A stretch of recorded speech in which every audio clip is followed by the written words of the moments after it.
Regis,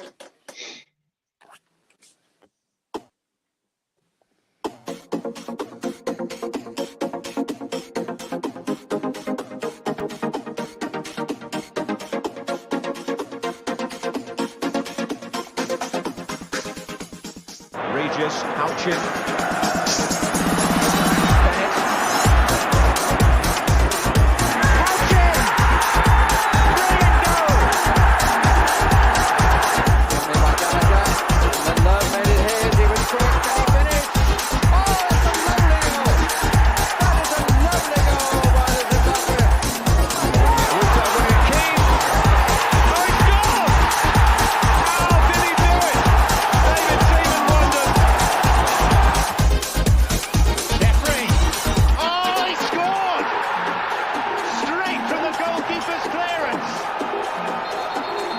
Misford again.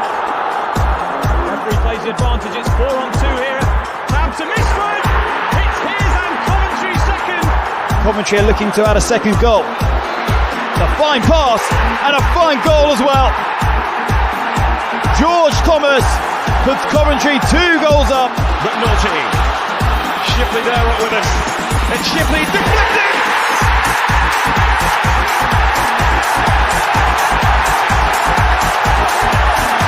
Turning Wembley sky blue now. Oh, a lovely nutmeg from O'Hare. That was quite brilliant. And a chance for Eucharist. He slammed it in.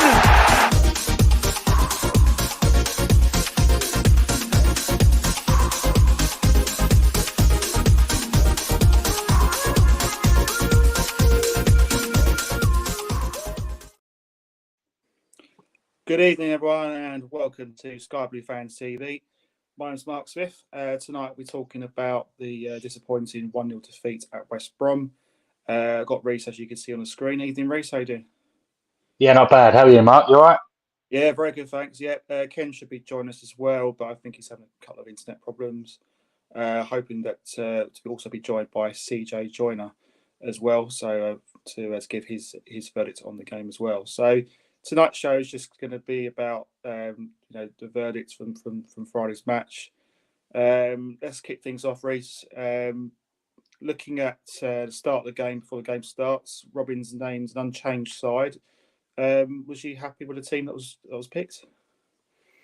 Yeah, I think so. I think with the previous result against Huddersfield, I think an unchanged side was always going to be on the cards. Godden's not. I'll probably say he needs a couple more subs appearances, a bit more minutes in his legs. But yeah, I think I would have gone with the same. I think we all expected it, to be honest. Yeah, I mean, I would have gone with the same team as well. I don't think there was a lot of. I don't think Robin's had a lot of other options, in terms of fitness and that. So I think it was probably about the right decision. I don't have any sort of qualms about that. My only slight.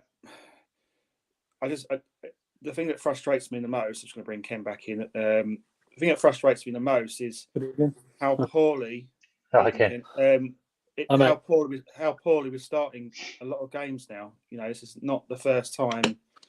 It's another game where we just seem to be like, lethargic. We just don't seem on it, do we? I don't know what your thoughts are. With our starts to games, it's just been really poor. Yeah, I think with the Norwich game, it was the same. We were sort of caught with a deer in headlights, weren't we? And I think we were lucky. I think West Brom started well, and I think there was too many mistakes early on. I think Bidwell, to be honest, had a poor game. I think Albrighton had him for breakfast down on their right hand side.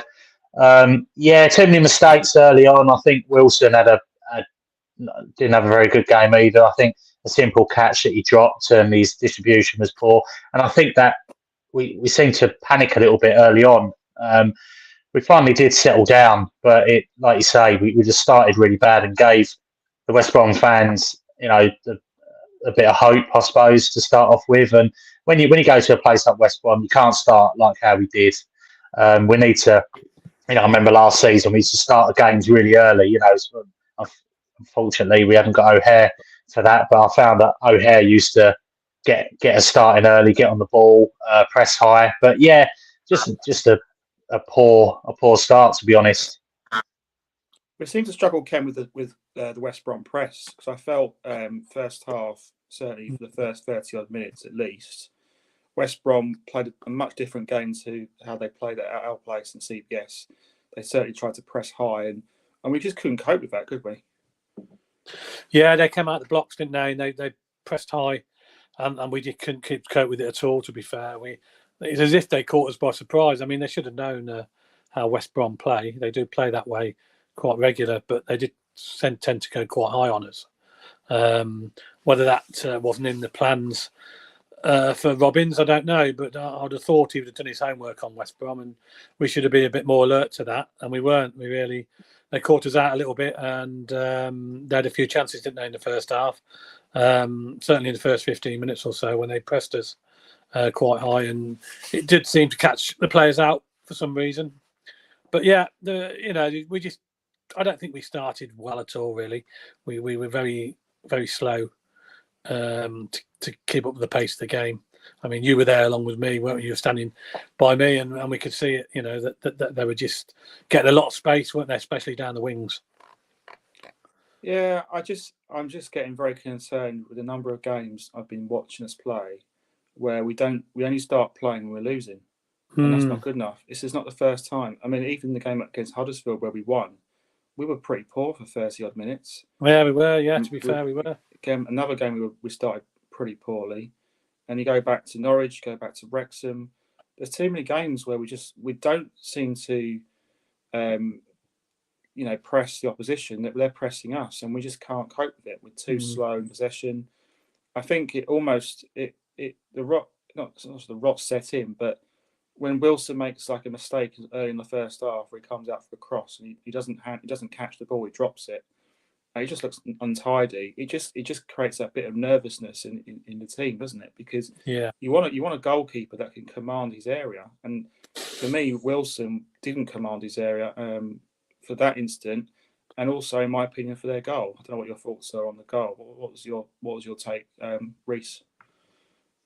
Just poor all round. It happened against Wrexham, didn't it, with a long throw?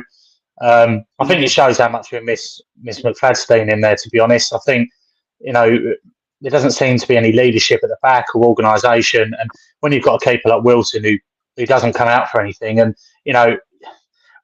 what frustrates me is he's got the most clean sheets in the league. And I think that's more testament to Fads, really, than it is to Wilson, because when you look at the games, I don't really... There's been a couple of games where I say, Wilson made a great save, or, he's kept us in the game. But I don't remember many games where Wilson has actually pulled off some world-class saves. And I think, I think it was the game at Huddersfield when we were talking afterwards and we were sort of congratulating how it was nice to see him come out and collect a cross. I mean, we should really be congratulating him for doing something that a keeper should be doing anyway. So It was almost a surprise where we saw him come out and collect a couple of crosses and we were like, that's great to see. But, when you actually look at it, he should be doing that anyway. And I think that's the attitude at the moment. I just think with Moore, he's had an absolute stinker.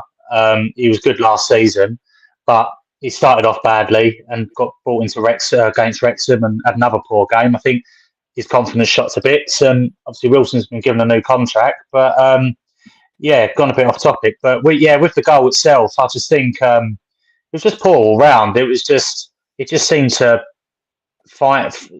get inside the 6-yard box, the penalty area, with no real challenge, and it was a really soft goal to give away. I thought Norton Cuffy was also, in my opinion, to be blamed for the goal, because he was on the far post when Dean Gardner scored. And when that ball comes across, you've got to make that ball yours. You've got to clear it for a corner, anything, just get that ball away. And he didn't. He just let Dean Gardner get in front of him and he had a nice, easy tap in. So I think some of the blame can be, in my opinion, attached to Wilson, but also I felt Norton Cuffy fell asleep for that goal. And also, I think it was Doyle got underneath the long throw. Yeah. But let's face it, Ken, this is not the first.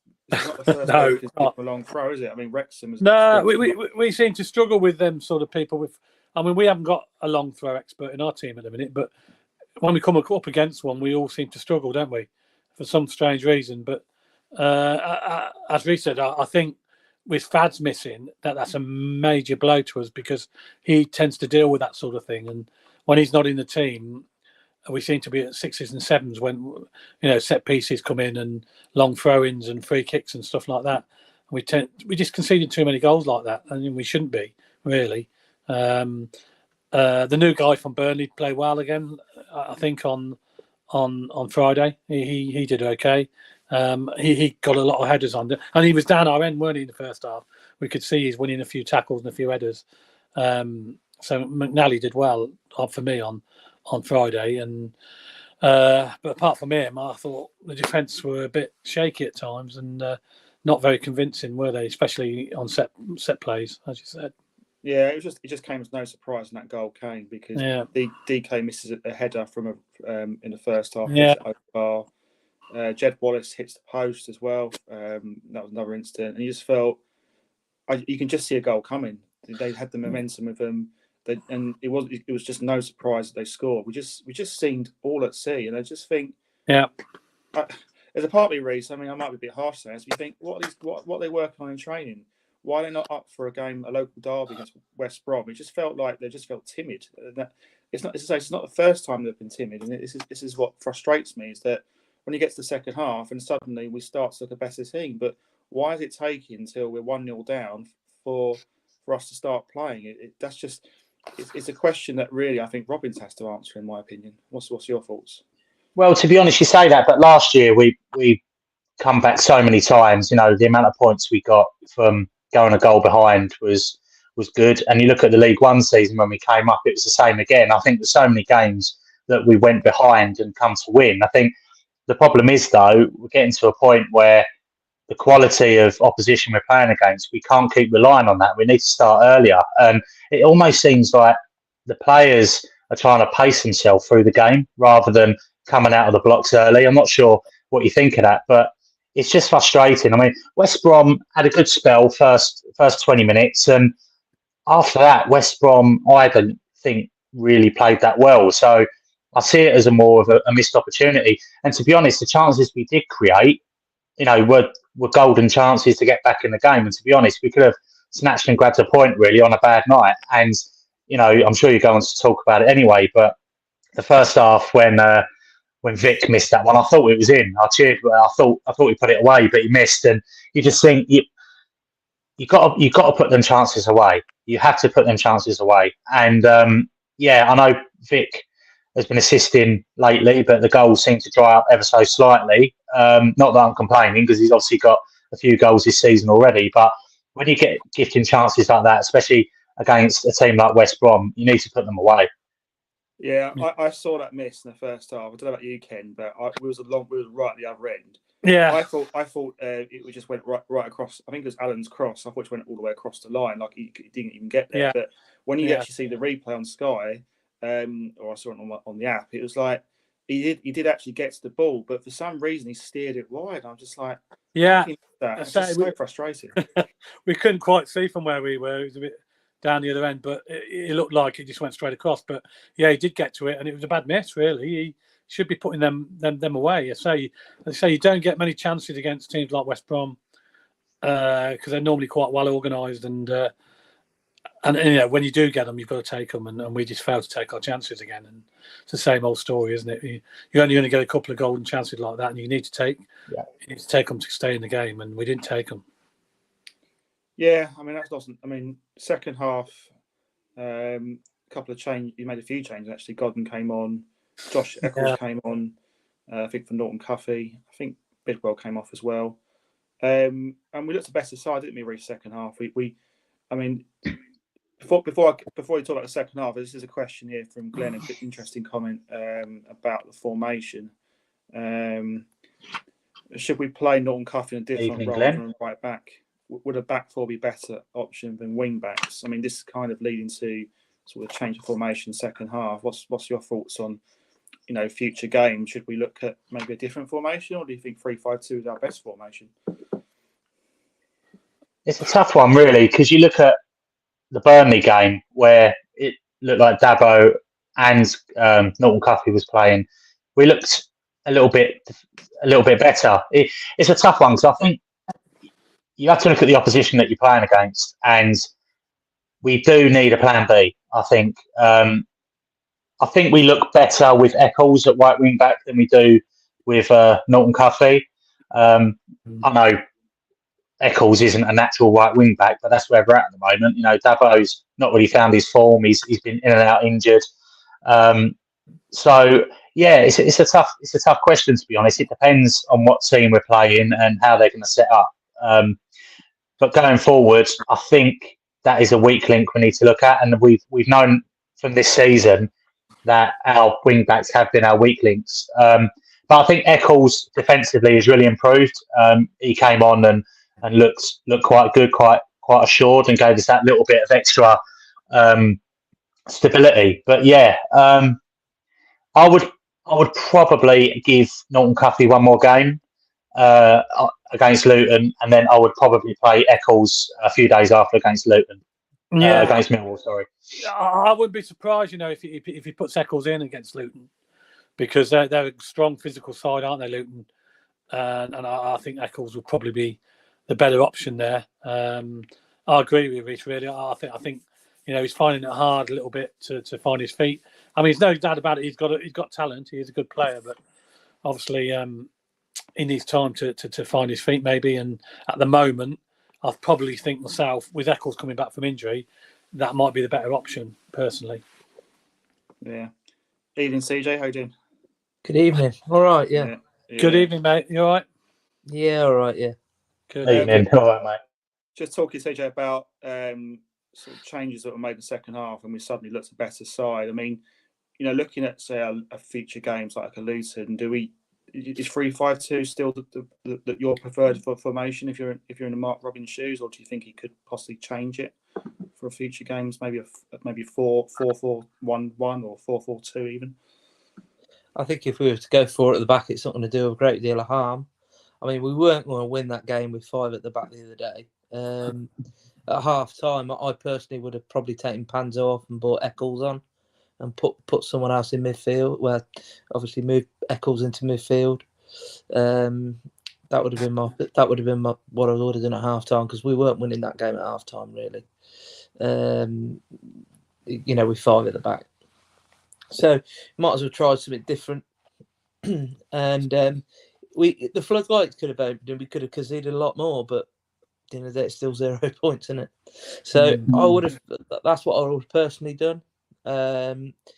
I'd like to see us try 4 at the back again. I mean, we've tried it before, and yeah, but I'd like to see us try it and see how we get on. Yeah. I was going to read out some comments from our audience. Paul Hughes, evening everyone, just not on it on Friday. Very disappointing. West Brom's experience and strength showed. Glenn makes a comment about, as it's just over a year ago, we played Southampton in the FA Cup 4th round and we put on a great performance.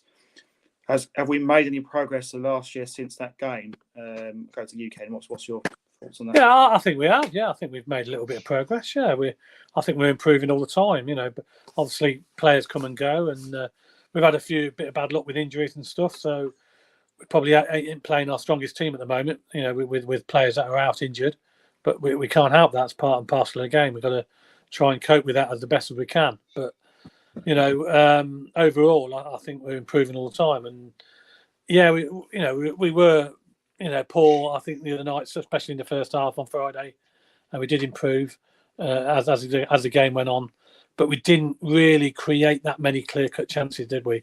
And that's my biggest concern.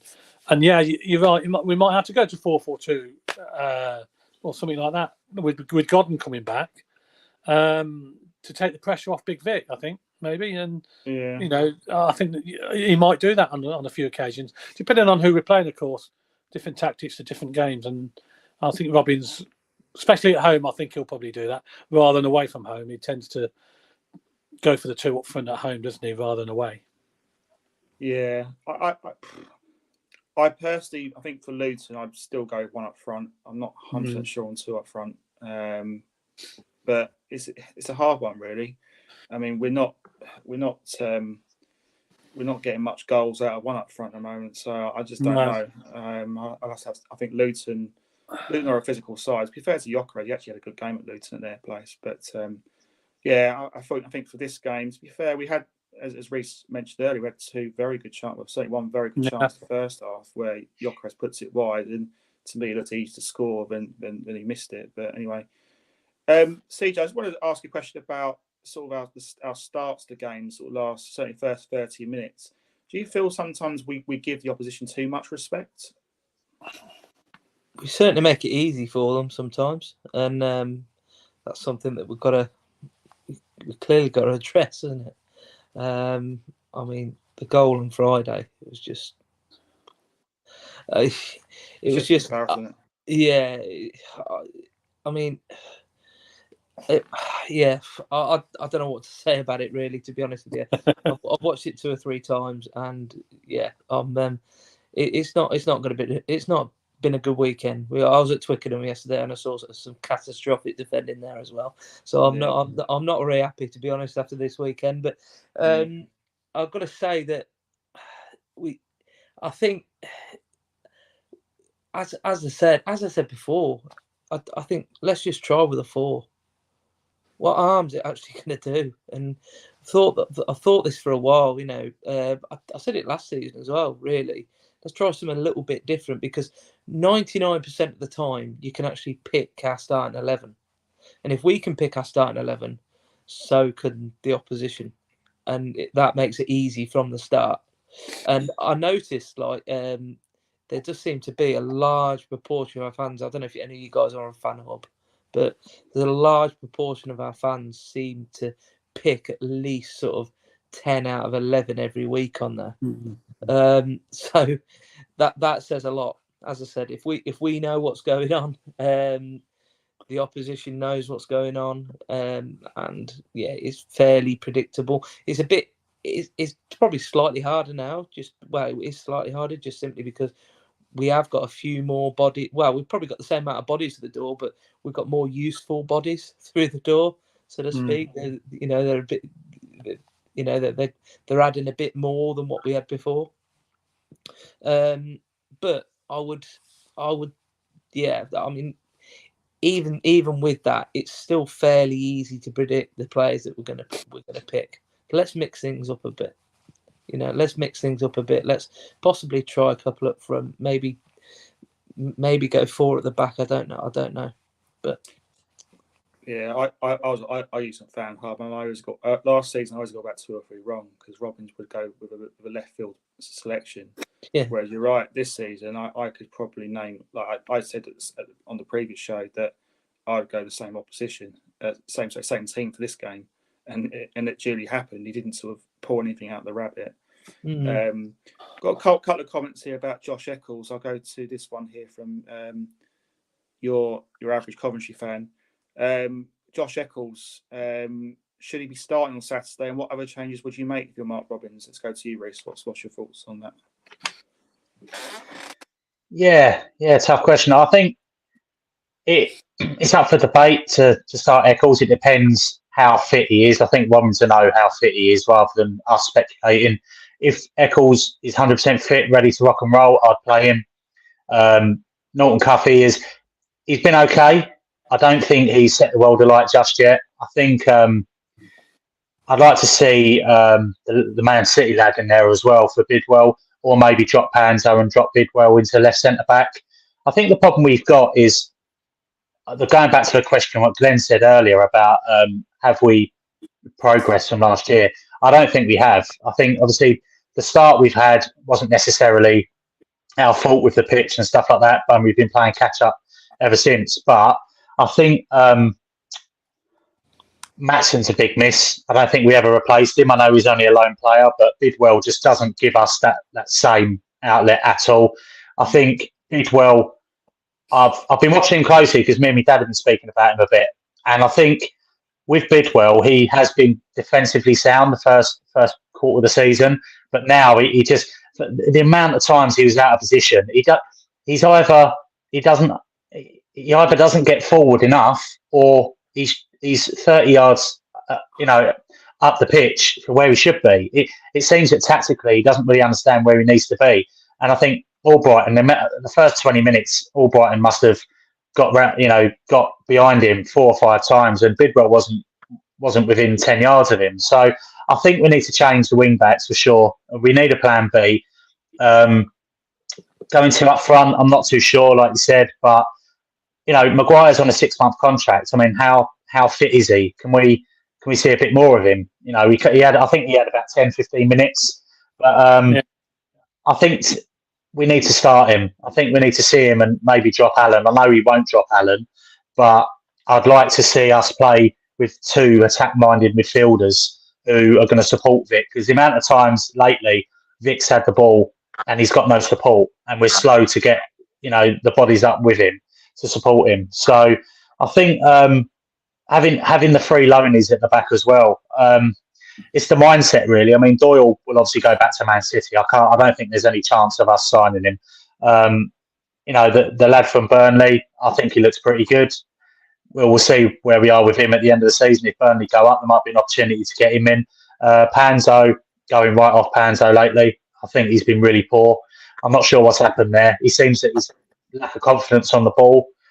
I think he's given away silly balls. I mean, it's not a pass, a Gus Hamer pass where he's trying to force the play and he doesn't quite get it right, but he gives it away in really dangerous positions. And he seems that he's right off the pace at the moment. So to be honest with you, I'm not saying Panzo's turned a bad player overnight, but I think he needs a rest. I think he needs to refocus. And the option is that if Fats and Rose are not available, then maybe drop Bidwell in the left centre-back role, because I think Bidwell does look a better player in a left centre-back role than he does a left wing-back. And then that's where you bring the Man City lad in left wing-back, maybe. That's probably the changes I would make, or look to make. I think you're spot on there. I would do that. I thought Esbran, Wilson, Esbran, I can't remember which way around it is, but I thought he looked pretty good when he came on. I thought he looked good going forward. And I actually think Bidwell, usually rightly said, Rhys, I think he's a better defensive player. So I think he's an option in that back 3. If for argument's sake, McFadden's not going, I'm assuming he's not going to be fit for next Saturday. You could bring Bidwell into that left side of the 3, with maybe Doyle and McNally. I think that might look a slightly stronger defence. I'd probably look at dropping Panzo, because he's just making too many mistakes. So this is not the first game he's been making too many mistakes. I thought in the Huddersfield game he made a lot of misplaced passes, which fortunately we were up against a pretty poor opposition. We got away with it. But when you're playing teams like West Broms, the Norwiches, the Burnleys, you don't get away with that. They punish you. And I thought where we were vulnerable on Friday night was the wing backs defensively. They got a lot of joy, certainly on the right hand side. Where with crosses and that, obviously the long throw and that. And we didn't seem to cope with that. Ken's question here from Glenn again about Norton Cuffy. Should we look to play him in a different role other than right wing back? Would a back 4 be better option over wing backs? I think the point he would possibly be making is that if you watch the Burnley game, for example, I thought Norton Cuffy looked really good when he was going forward. Yes, is it it asking a lot of him to do both jobs or not really? Well, that was his best game, I think, so far I've seen him against Burnley. They all play well against Burnley. And as you know, we're very lucky to lose that game. I don't know. It's a difficult one, isn't it? I would certainly be tempted to change tactics and go 4 at the back. Definitely. I would, especially at home, show a bit more attacking endeavour, especially with Godden coming back as well. We've got to get Godden some game time, haven't we, as well? He's got to start playing. He's no good him sitting on the bench. And I know Vic's on his own up there, and he's doing well. But I think we've got to get Godden and Vic on the pitch together, and I think now's the time to do that. Maybe with the 2 home games coming up, maybe tweak the tactics a little bit, and it's going to surprise the opposition as well, because they might not expect that, obviously, and they'll think we're going to play 1 up front, and we'll surprise them and play 2. But I think he's got to do that, and we've got to start creating goals and chances. The last couple of games we haven't really created that many chances, have we? And we know O'Hare's the main the main kingpin for us, if you like, creating chances, and he's a major blow, obviously, with him being out. So we haven't really got the same sort of player. I know Palmer comes in and does a good job, to be fair. Palmer, I thought he was very lucky to be brought off the other night, because he was doing okay. He gives the ball away sometimes needlessly, but so does the others. I mean, but attack minded. I think Palmer's. He creates and he gets in there with a few goals as well. He scored a few goals lately as well. So I'd rather keep Palmer on the pitch as long as possible, to be honest. And I'm surprised. I'm surprised they brought him off on Friday night. But yeah, tactically, I'd change it. I'd go personally with a 2 up front on the next 2 games. Would you go along with that, CJ? Would you bring Matty Godden back potentially for Luton, or do you think we go with Gyökeres on his own? I think we might as well give him a go. I mean, I'll be honest with you. Before his injury, I thought he just wasn't firing at all, and and I mean, I don't know. Maybe he was carrying a niggle before he was out for all that time. I don't know. I mean, I think it was the Birmingham game where he was just very, very, very poor. But yeah, I mean, it's similar to what I think Rhys said about Eccles. He might not be fit. He might not be fit to start a game. He might be able to come on for sort of 15, 20-minute cameos for now, and maybe push towards the end of the season about starting him possibly. I don't know, but and as he said, Robbins knows more than us. So I would, but I'd like to see us try it if he's available. And same goes to what I said at 4 at the back. What harm's it going to do at the moment, really? We are going to, if carrying as we are going to nick wins here and there. We will do, regardless of how poorly. We could play poorly every single game until the end of the season, but we'd still pick up wins here and there and points here and there. So, but I would still like us to see us change it a little bit, and just try something a bit different. Yeah. Just a cut in, Mark. Sorry, quickly. Yeah, go on. I'll just so I've got to go in a minute. But with the back 4, what we probably could do is if we play 2 up top and we can get an hour out of Godden. I mean, I think we've got to go for it, like you say. But if we play Eccles and say the lad for Man City, Esbrand, on left back, and then play Eccles right back, what we could do when we're attacking is get them high up the pitch and let Sheaf drop in as a back 3. So if we do get counter attacked, we've got the back 3 there. And getting forward, I mean, like we said earlier, it's getting the bodies in the box. And if Hamer's on the ball and Palmer, and he's got the 2 fullbacks high up the pitch. We remember Maatsen last year and Dabo when they were both firing, they were always high up the pitch. And I think if we've got options up there, I can see Hamer and Palmer, who both got quality of pass in them. They can find the likes of Godden and Vic up top, and even if Vic drifts wide, we can still get Palmer and Godden into the box, and we've got the fullbacks high up the pitch. And like you say, we've got Sheaf, who can probably play a bit deeper and give us that little bit of stability if we're counter attack, and plus when we're defending, if we've got a solid back 4 there with Sheaf. I was always against the back 4, but thinking about it, we've probably defensively attacking, have got more option going forward if we play that. And it seems silly because we're playing an extra person at the back, but there's ways. Liverpool, for example, not this year, but a couple of seasons ago, they always had Fabinho drop in the 3 and let Robertson and Arnold get forward. And I'm not saying that we're that same quality, but the same ethos of getting them forward, then we can cause them a lot of problems. Because with Esbrand, I think he's not a left back, but if you play him high up the pitches, we can see little glimpses of him against Norwich and West Brom.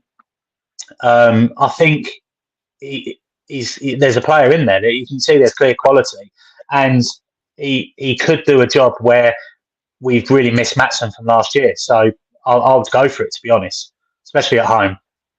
Yeah.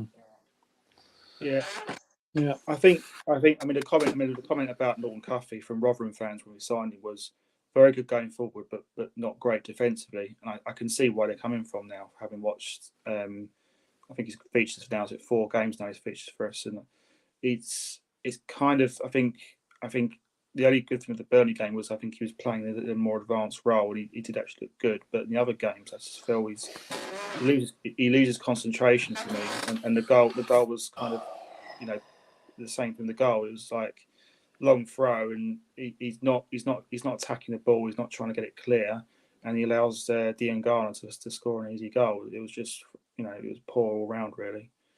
But I think that there is. It'd be good to have a different formation. We need to have a plan B, because as I've said before, teams seem to know how to set up against us, and we don't seem to cope. And I think the one thing that frustrated me a lot on Friday was the amount of time we were just playing long ball to Vic, and it just wasn't going anywhere. It was going straight to an Alpine shirt, and then we're defending again, and it's just time and time and time on that game that was happening. It was just annoying me. It was just frustrating. Second half, I thought. I mean, there were two big incidents there. Second half, I thought Gyökeres's miss when he hits it over the bar was a poor miss. I don't know about you guys' thoughts on Gyökeres. I just think since the Sheffield United game where he misses the penalty, he hasn't quite been on it. He hasn't scored any goals, I don't think, since then, has he? I don't know. Is it a confidence thing at the moment? Do you think he's lacking in confidence, or am I being a bit harsh? I think he's just a bit isolated. He just feels like he's on his own. The other night, the midfield were just not there, and that first half in particular. And this is what I was saying about beefing up that midfield. That's what I would have done at half time. I think it says a lot about how important Sheaf is to how we play, because he didn't play very well, and generally when he doesn't play well, we really struggle. Other players on our side can have an off day. Like, for example, as important as Gyökeres is, if the other 10 players are on song and we're putting balls into the box constantly, every so often, the ball's going to hit somebody on the leg, hit somebody on the back of the arse, and just go in. Do you know what I mean? It's going to happen if the rest of the team are playing well enough and getting those balls into the box and playing the balls along the deck and everything. It's going to come off a leg or some, even off an opposition player. It will happen in the end. But if Sheaf is not playing well, generally it affects Hamer, and the ball just sort of went straight through him so many times in that first half. And second half, it was almost like they had a rocket. They were given a rocket. I don't know whether Robbins basically just focused on them too in the second half. I'm not sure, but I don't know. But things did seem to improve. But without them, and then you've got Alan that does what he does and buzzes around, and I like Alan for what he does. He put a lot of energy in there and everything else. But ultimately, it just seems like there was kind of nothing between the defence and Alan a lot of the time. And when there's nothing between the defence and Alan, Alan's not going to get the ball. So that means Gyökeres ain't getting the ball, ultimately. So I think, I just think, as I said, getting somebody extra behind Gyökeres in that midfield would help him a lot. And he just looked completely, as I said, isolated for a lot of that game. You were just picking balls up to him. And even if he won it, he had 3 men round him. Yeah. He isn't going to beat 3 men every single time. He might do every other time, but not every single time. And that's our problem. And we're not playing, we play it on the deck, and we saw it. I think it was McNally that played a poor pass forward, and I think it was towards Gyökeres, and it just got gobbled up, and then straight we're on the back foot again. So that was our major issue, I think, on Friday. And I just think we're not helping him at all. Whether having a strike partner will help him, I don't know. Whether we'd be better off having somebody else playing behind him, I don't know. But try at least one of those things. Yeah. It's in possession and out of possession, though, because the amount of time the West Brom back 3 had on the ball was ridiculous. I mean, we were just sitting back. There was no high press. I mean, last year was high energy, high press. And I know, obviously, we spoke about that. O'Hare's not there, but it's the numbers. Like you say, Vic will then press to the centre back, and then it will go left or right, and then there's no one else there. I mean, Palmer. What gets me at the moment is it's frustrating because Alan is caught between: is he playing number 8 or is he playing number 10? He's not.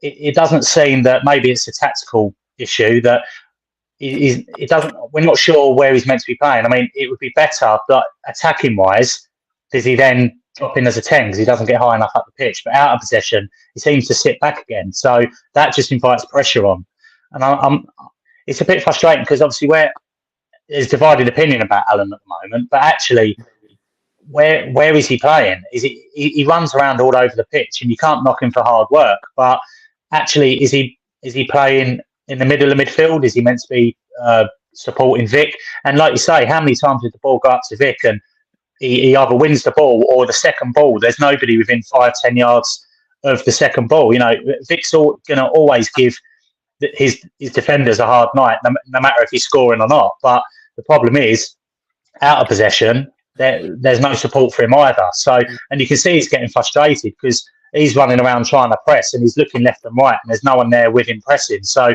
maybe the argument is there that we do play a second striker with Godden because you'll get a shift out of Godden even when the ball's not falling to him or he's not really creating chances and he had a bit of poor form like CJ said before he got injured. But with an extra body up there, at least we're pressing. But the amount of time the West Brom defence had on the ball, it was just so frustrating because they could do what they want with it. The amount of times they had the ball and they were literally walking with it. I mean, we're 1-0 down. You know, we've got to get the ball and get the ball off them and go for it. You know.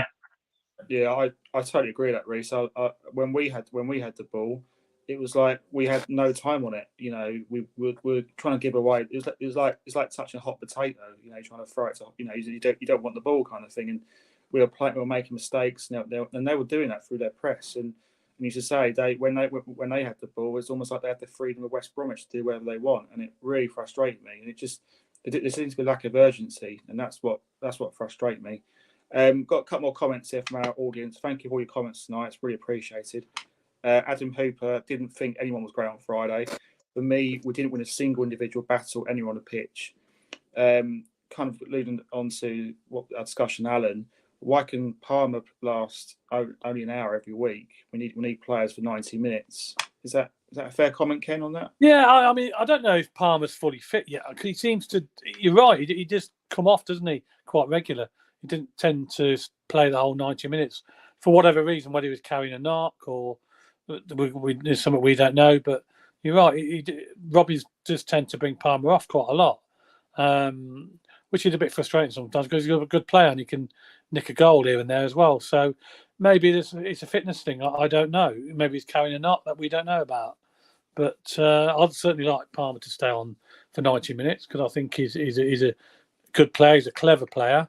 And I say he's got the ability to nick the odd goal here and there. So, yeah, I mean, it is strange that he does come off on a regular basis, or he has done the last few games, hasn't he? So, I don't know. I don't know whether he's carrying a knock or anything, but obviously Robbins must know the team better than we do, and we've got to trust him with his decisions, haven't we? It is frustrating sometimes when we see it. We think, well, why is he bringing him off and this, that, and the other? But obviously we don't know the answers to that he does know. So we have to trust him with that. But yeah, but I do rate Palmer. I think he's a good, clever player for us, and I think eventually once he gets a few games under his belt and gets his feet under the table, he'll do all right. Yeah. CJ, one for you from Glenn about he's puzzled that why are we taking Palmer off and leaving Allen on, and we also bring Kelly on in injury time. Robbins needs to be a bit braver with changes. Is that a fair assessment? Yeah, I'd say so. I was a little bit unsure why we brought Kelly on when we did. If he can play a half, like I said earlier, if we brought him on at half time instead of Eccles, like I said, I'd rather have Eccles on at that point. But if we'd have brought him on at that point instead of Eccles, and he would, he could have beefed up that midfield a bit, and But I mean, it's just really, it was really bizarre why we made that change when we did. But I mean, Palmer, I think, following on from what Ken has said, you look at his career. He's played the joint amount of games, joint most games this season than he has for his whole career. He played 25 for Huddersfield, and he played 25 for Bristol City, I think, one season. Where the rest of the time he's been like high teens, low 20s, and we've still got 17 games left. So there's still 17 more games for him to play in, and maybe he can only play an hour. Maybe that's just that. I haven't really looked into how long he's played in each of those games throughout his career, but he's getting more minutes here than he's ever had before. Yeah, and he's being used a lot more than he ever has before, and maybe that just means that we have to take him off after an hour. And he's clearly a talented player, but I think sometimes, every so often, he does need a bit of a rocket. But maybe he's just his energy levels just aren't quite there, because he's just being used more than he ever has been before. And that does worry me a little bit. I've seen a player that's like really talented, and I mean, obviously he's had injuries, and but even so, you just expected him to play a bit more than he has. So I mean, that's what I'd say. I mean, Alan, I think, could still be running around now. maybe that's what it was. Maybe Alan could still be running around now, and he'd still be at the same pace he was in the 5th minute. But there was once in the second half, Jamie Allen, he had the ball just outside the penalty area, and he literally had a shooting opportunity, but he took one too many touches, and then they clear it, and that kind of summed it up for me. It was like, just need that extra bit of quality in that final third. Score, try and shoot to the keeper's left, try and slide it in. That's 1-1 there, and hindsight being a wonderful thing. If that's Casey Parr in that position, does he score that? But I was amazed that Palmer got took off and Allen was kept on. I just didn't understand it, and it's an interesting point. I probably can count on one hand the number of games that Palmer's probably played 90 minutes. And if we're saying that he can only play for 60 minutes, he's not fit, then I have to question, why is he not match fit? What's the issue there? Why can't he not play 90 minutes? Unless it's a tactical decision by Robbins, I don't know. But it just seems bizarre to me, because Palmer has shown glimpses that he's got a lot of quality. He has played very well for us, and he scored some good goals. And I think he's had a good season. I'd say maybe a 7 out of 10 season. But there's that little frustration for me with fitness. Why is he coming off after 60 minutes? I just don't understand. Why was Allen still on?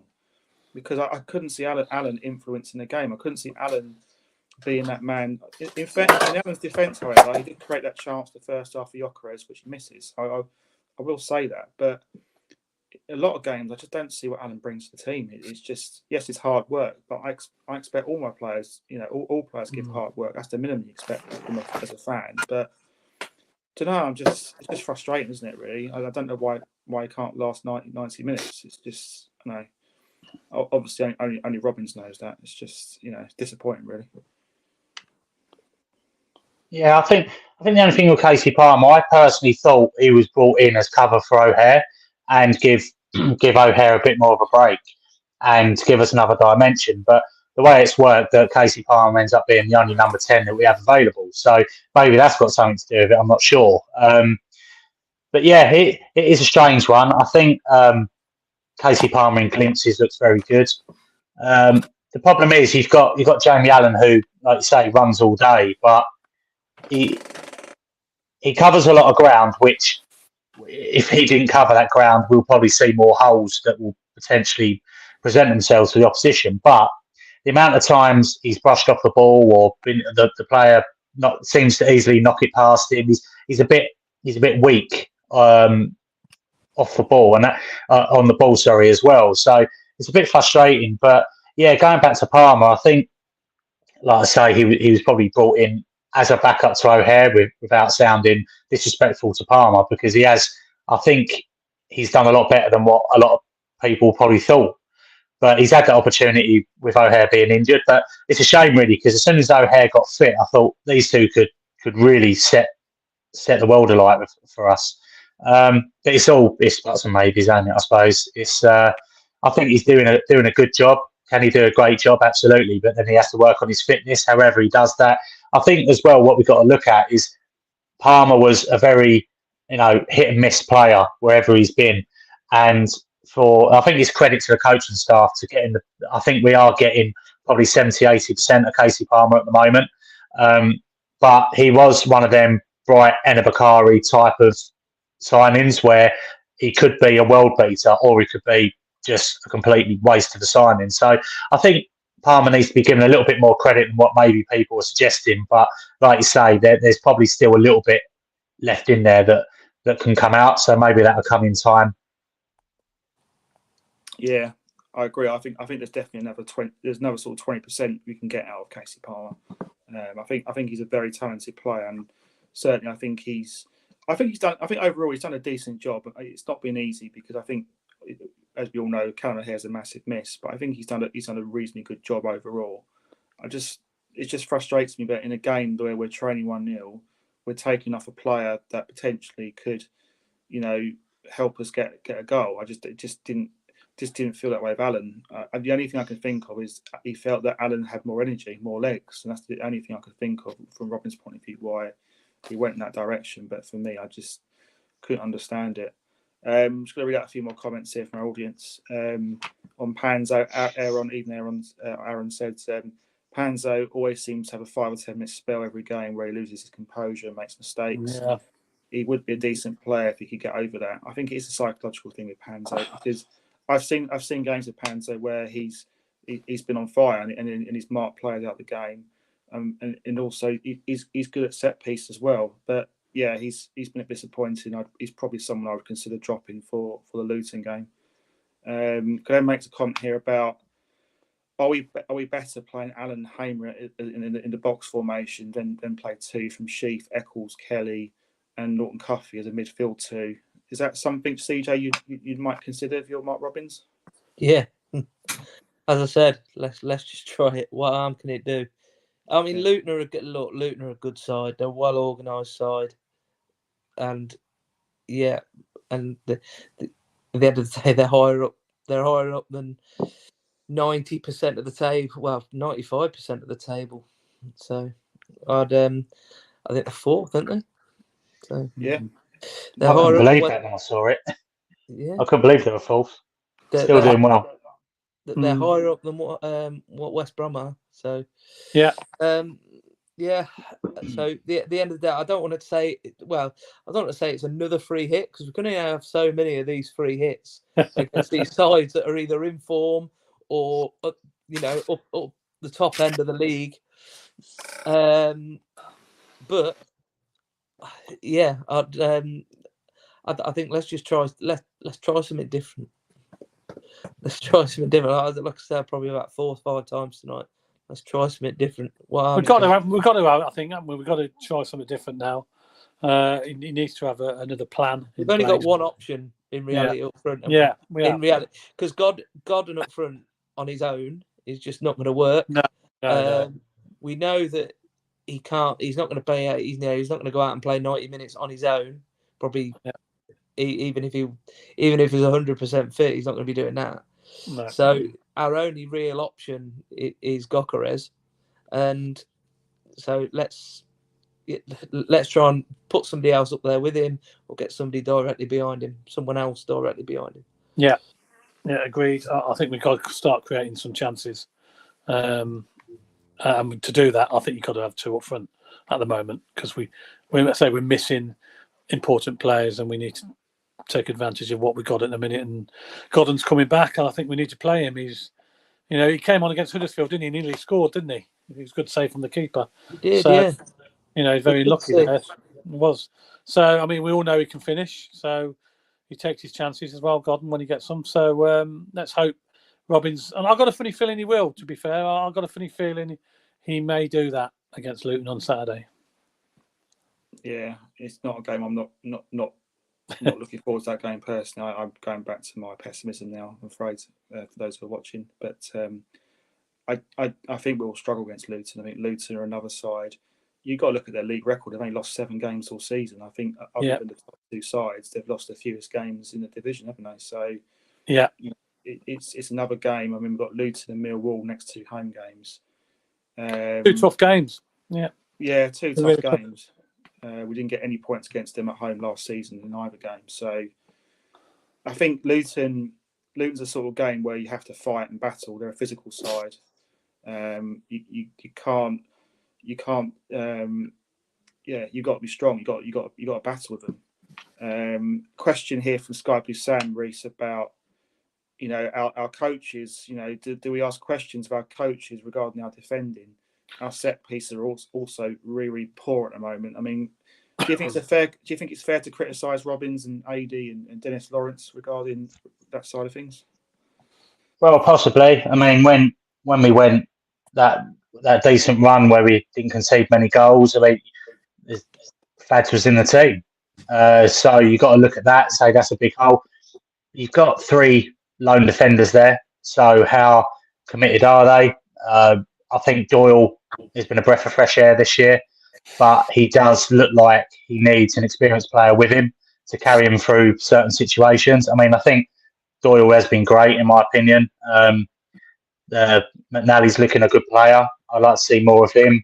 I just think Panzo's been the weak link, and yeah, set pieces. I think it just goes back to organisation because Panzo has been off form, but overall has been okay this season. So they're not bad players. I just think sometimes when you've got 3 individual players like that who haven't built any chemistry with each other because they're all lone players. I mean, that was McNally's second game. You got Panzo as well. That they haven't built that chemistry as a back 3 where Fads, Rose, and Hyam did. So yeah, it's a tough one. There's a lot of excuses you can look at, but I just think it's basic defending that the goals we've been giving away. You look at Norwich, who tore us apart first half an hour. I just think you need an experienced head in there because you've got talented players, but the experience probably isn't there. So yeah, something needs to change. I think the moral of the story is that I think something's got to change. We've become too predictable.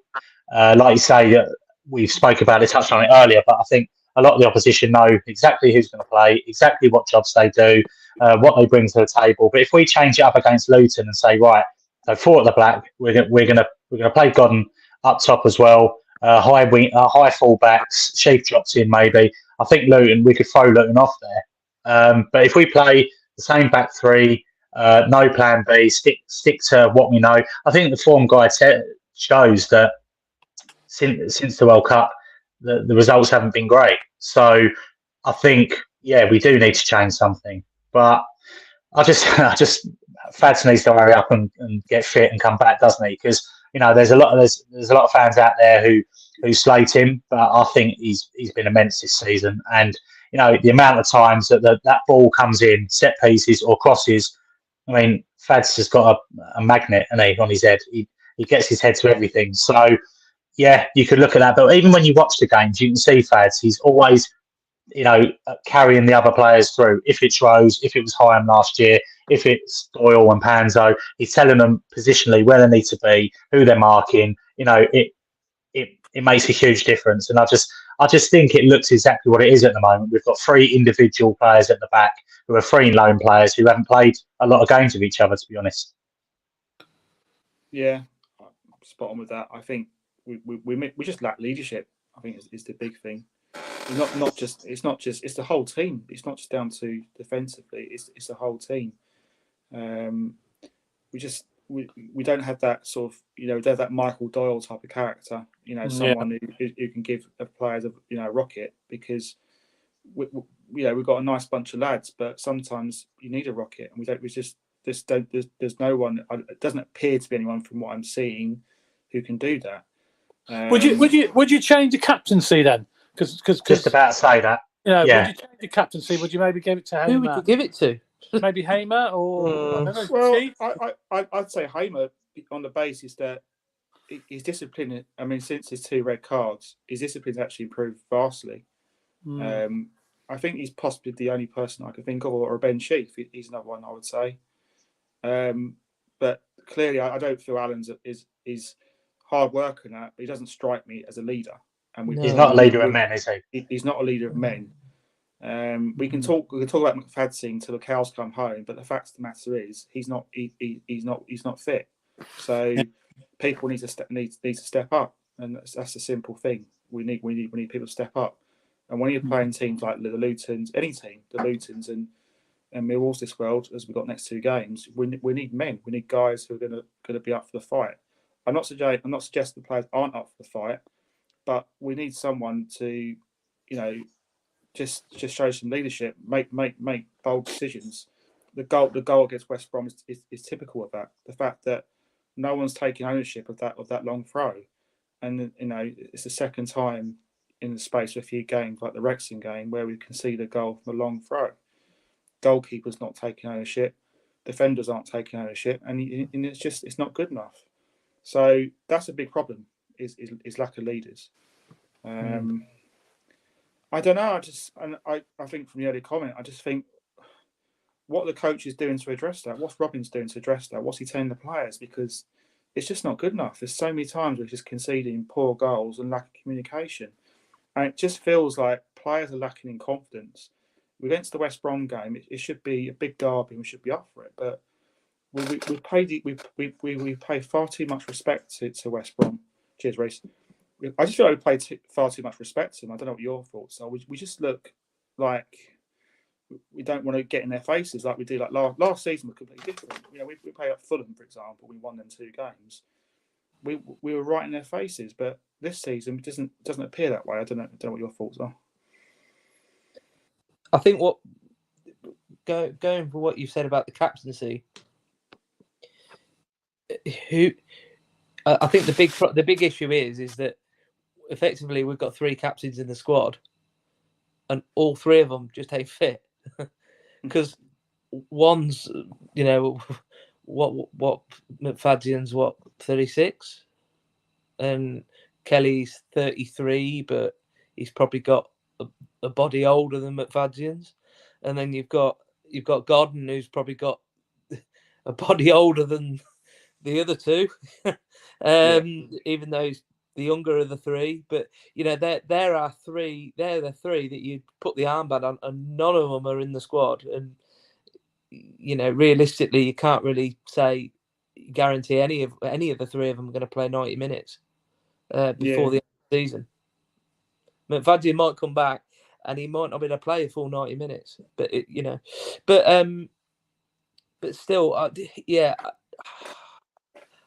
know. I don't know who I'd put that armband on, to be honest with you. And I think it's almost like we're just giving it to Alan because he's the most senior one in there. Yeah.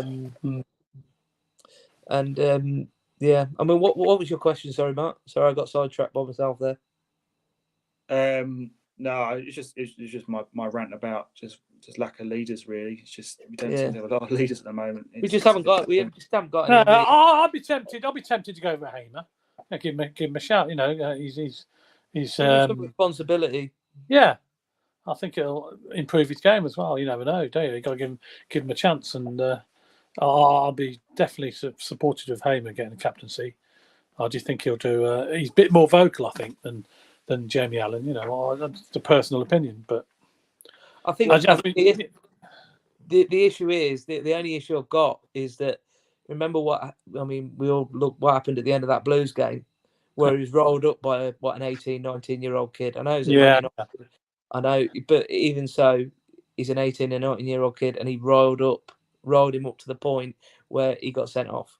But to be fair, since he's been back, a lot better since. He hasn't been booked, I don't think, has he? No, I don't think he has. No. He's obviously learned his lesson, or he's been told. Yeah, I mean, hopefully, we don't see that again, and maybe a bit of responsibility might help him. Yeah, might make him think a bit more. Will continue to think a bit more, and I mean, you mentioned fight. You mentioned fight as well. I mean, obviously, one of the things we've been good in what we've been trying to do since the end of the League Two season. We haven't really had to fight at all, have we? I can't remember I can't remember any occasion really where you've got to say, "Oh, we've really got to win this game." since that point. Maybe the Rotherham game, the first game up, Yeah, the first season yeah. up, possibly. But you look what happened afterwards. That may well still have happened anyway, even if we'd lost that game or drawn it. But so we haven't really had to fight. So for quite a few years, and the very few players in this team that have had to fight in a Coventry City shirt, and I don't know. We yet to see whether they can. I don't know. And you mentioned the loan players before. Obviously, it's difficult when you look at having guaranteeing every single week. You guaranteed we're going to have 5 loan players, not only in the squad but starting. And yeah, I've been very impressed with Doyle in particular. But I mean, are we seeing 100% from him every week? And even if we are, the young lads generally, he's 18, 19. I think he's 19 now, isn't he? Yeah. But yeah, I'd like. Yeah, that's the only thing that worries me really about the fights. That that you said the part of the game with the fight. Have we actually got that? Because the players haven't had the chance to prove that. No. Over the last few years. One of the points I was making earlier was the number of goals we could see like long throws. I mean, do you feel the coaching staff have got to take some blame for that?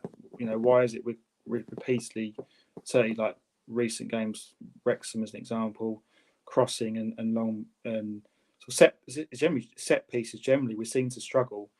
I mean, what's Robbins and the coaching staff doing to address that? It doesn't seem to be a lot, does it really? Or is it just, or is it, or it might be unfair and maybe it's just. Or they're just switching off. They've obviously been told. Maybe they're just switching off at vital times and not concentrating where they should. But obviously, Robbins goes through the videos of the games with the players immediately after the next day or whatever in training, and he must pick up that problem, and we can see it. So obviously, that Robbins knows where the problems are, and they've obviously been told, but they just don't don't obviously listen or whatever, and it's just lack of concentration, and we get caught out so many times by long throw-ins and set pieces where we just shouldn't be doing that. It's simple, and it's just one of those, I suppose. But they need to improve that, and I think Robbins must have that on his agenda for them, the defenders, to improve on set pieces and especially teams who are going to be long throw-ins and stuff. Yeah, I mean, when we play in Luton on Saturday, we'll be up against probably a live threat. They're going to be very physical. And Woodrow, and they're both physical strikers, so we've got to be able to cope with them because they'll be the main threat for them. So that's something I'm not exactly looking forward to because they'll be getting balls in the box all the time, like they normally do, don't they? And they'll be, they're just a very strong physical side, Luton, and they're very difficult to play against. So we need to be on the ball. We need to be on the ball against them. Yeah. But that's all to come on. I'm hoping we'll beat Luton. We're due a win against them.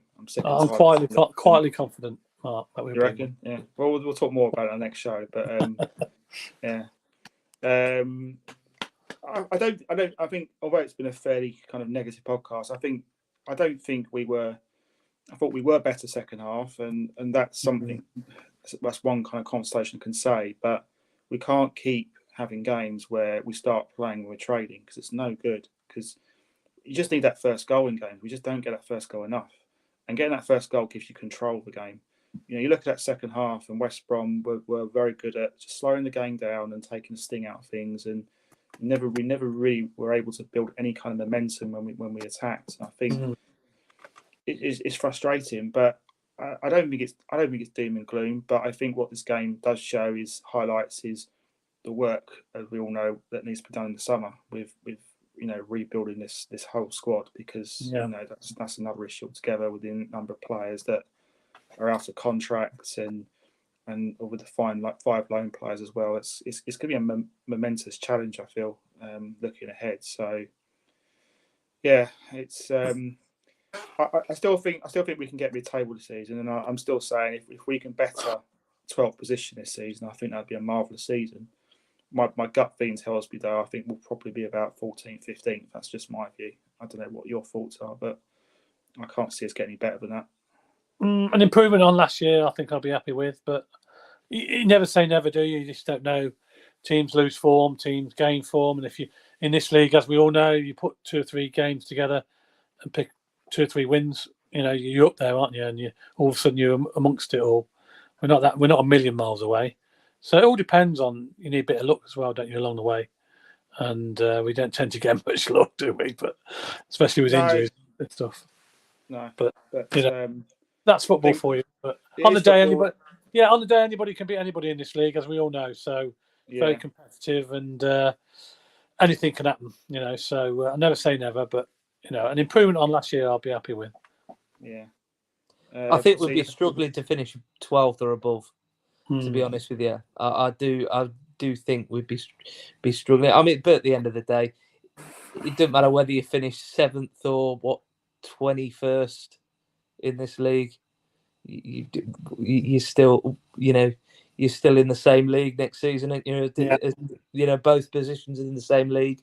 You rebuild, you go again, and that's kind of how it is. You don't get any extra prize money for finishing 8th compared to 14th or whatever. So, it's obviously we want to finish as high as we can, but yeah, I think eventually when we get to the point where we look at it and we think, yeah, we're not going down, we're not going up, we're in the Birmingham Bristol City zone, where 10 games left. I think, I can go on holiday now. The players can, but potentially. But I mean, maybe look at some of the lone players, give them a pat on the back, say thanks, but you're going to get your half an hour at the end, and we're gonna stick some of the younger kids in, and we're gonna build towards next season.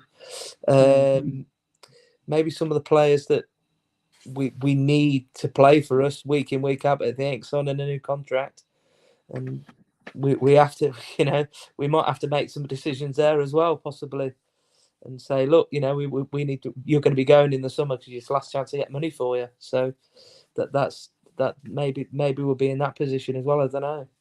I mean, what I would say about the bottom 3, we're obviously getting further and further away from the top 6, but bizarrely, even though we've won twice since the World Cup, I think, is it? Maybe I think it's twice. Yeah, we twice in 7, 8 games or something.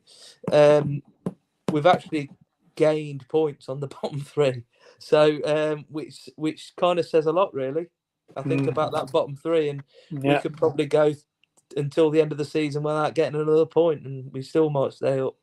So, as I said, we're in that. I think we're probably in the Bristol City Blues zone, where you're never going to get relegated. But the season's kind of done. Possibly with about 5 to 10 games to go. Yeah. To be honest, I'd probably take that now. Actually, given the relatively poor run of form we've been on, and we have got 2 or 3 tougher games coming up as well. So, but yeah, let's go out on a high, even regardless, with the remaining 17 games. Yeah, we've just got to go for it. The irony is, though, of course, is that you look at the league table, Norwich City, who've done the double over us and are far superior to us, have also lost 11 games. And that just shows how bizarre this league is. Because I thought Norwich, the way they were playing against us, they looked a Premier League team. We definitely looked a lower league side against them. But it just shows how bizarre this league is. And I think the way how they pretty much threw the ball into their own net for and tried to before we scored as well. I mean, that game against them, I mean, when we were 2-0 down, within about 5 minutes of them, I think maybe 5-6 minutes of them scoring the second goal, it could have been 2-2. So, it's that game was always going to be high scoring. I'm surprised it only had 6, to be honest with you. Both teams are defending quite poorly, and you could see there why they're in the top half, but you could also see why they're nowhere near. But they're nowhere near Burnley and Sheffield United, certainly. And Yeah. perhaps they should be, really, with the players they've got. Yeah. So Interesting times. Okay, I think I'll wrap up tonight's show. So thanks everyone for your comments. Thanks CJ, thanks Ken for your time tonight. yeah. Hopefully we'll have a more positive outcome this time next Sunday. But we actually got another show on Thursday night. We'll be previewing the Luton Town game in more detail. And then Saturday actually, Miles will be presenting live from Dylan's Brewery. And I think Ken, we've got a show on Tuesday at the Tavern. Is that right? Tavern, we've got the fans forum on the Tavern on Tuesday evening. So that's a sellout, I believe. I don't think there's any tickets left for it, so it should be very interesting. We've got Hamer and Dabo there as guests, so that'll be interesting. So there'll be a few nice questions asked to them, and hopefully we'll get some positive answers. So it's normally a good night there as well. It's a great night. Normally fans get involved, asking questions to the players, and we have a raffle and stuff like that at the end as a signed shirt up for grabs. So yeah, it's normally a good night, and yeah, I'm looking forward to it. Tuesday night, 7:00 at the Sky Blue Tavern. Should be great stuff. And Miles will be presenting the show at the Dylan's as well Saturday. So if you're at Dylan's Brewery, the live stream, keep an eye out for Miles. Who'll be interviewing fans around Dylan's. Thanks everyone for listening. Play out Sky Blues. Going to leave you with an advert with all our sponsors. Speak to you soon. Good night. Play up Sky Blues. 2